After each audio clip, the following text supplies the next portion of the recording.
So let's get some more thoughts now. Often a guest on this programme, World Affairs analyst Dr. Sreeram Chaulia. Hey, thanks for your time today. How significant is this Iranian decision? And indeed, as we were saying earlier on, could we have seen it coming? I mean, it's been a year, isn't it?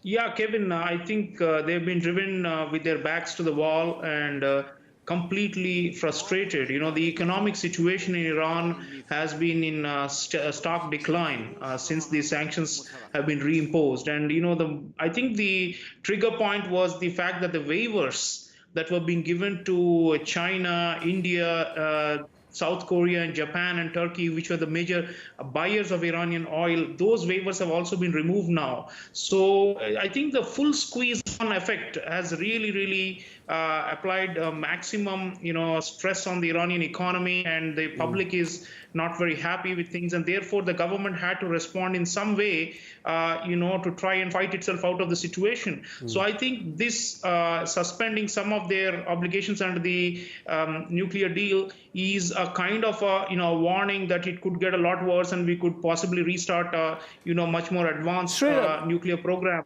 Okay, and they're trying to, I think, the cards are on the table. Who's going to blink? Who's going to blink? Sorry. Yeah, we're cutting each other off. I was going to say, who's going to blink next here? Who's going to be the next people to put the cards on the table? Is America going to give some, or is it going to be Europe trying to force America? What's going to happen next then? Well, even the Europeans have been pretending that they want to set up their own, power base distinct from the U.S., especially because of the tensions in the transatlantic relationship since Trump came into power. But it doesn't seem like the Europeans really will stand up to the U.S., because you're seeing the French talking about, that Iran should behave, or else they will also impose sanctions. So in a way, I think the Europeans have been shown their place, because they cannot skirt, primary or secondary sanctions of the U.S. And that's the problem. They talked about a special purpose vehicle to continue trading with Iran, but it looks like Iran is not getting any of the benefits from the Europeans. And therefore, Iran is looking back at them saying, if we are to abide by the rules of the nuclear deal, you better give us something. This is give and take. Already Trump has pretty much, shown us the door, but at least we had hopes in you. But now the Europeans are also buckling under American pressure. So in a way, I think, to answer your question, the Europeans seem to be blinking, and they are unable to really live up to the Gaullist rhetoric of Emmanuel Macron that Europe is going to be an independent power on its own, make its own decisions. Well, if so, then you better do it now, because the Iranians are telling you the time is ticking. So, cutting to the chase here, what are we looking at as you see it? Is this deal dead out the water, or are things going to come back together again in simple terms here? It's not going to be that easy, is it? I see it unraveling, Kevin, because I don't think this can be saved, because the sanctions effect on Iran are very severe, and plus the military pressure that Trump is applying to the Mediterranean, the redeploying the aircraft carriers to the Persian Gulf, they are out for regime change.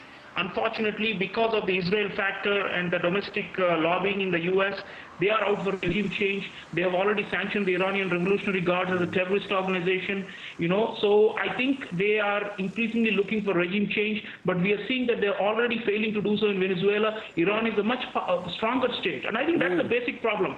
Pompeo is saying we want to see Iran as a normal country. The problem is Iran is not a normal country. Iran is a power in the region. It belongs to the Middle East. It should be given its space. It should be included in the architecture for stability in the region, instead of being excluded and excommunicated like this. So if you don't accept that Iran has a right to exist and to have some influence, then you're going to get into this, unraveling situation, which means bad for the U.S. as well as the Europeans in the long run. So I hope that better sense prevails. But right now, the way the domestic politics in the U.S. is going, as well as the European weakness, I don't see much chance of, JCPOA surviving very long. Sreeram, 10 seconds for you go. Is this too much of a dangerous gamble on Iran's part here, or is it a good thing that it's done it to try and push this forward, whichever way it's going to go? Have they taken too much of a risk here or not? 10 seconds. I think, they have no option. As I said, with the backs to the wall, they need to have some leverage with the Europeans, and they're trying it. But unfortunately, the Europeans are in a very, very weak situation and cannot help them. Dr. Sreeram Chaulia, World Affairs analyst, thank you for being live with us here on RT International. It was nice to see you.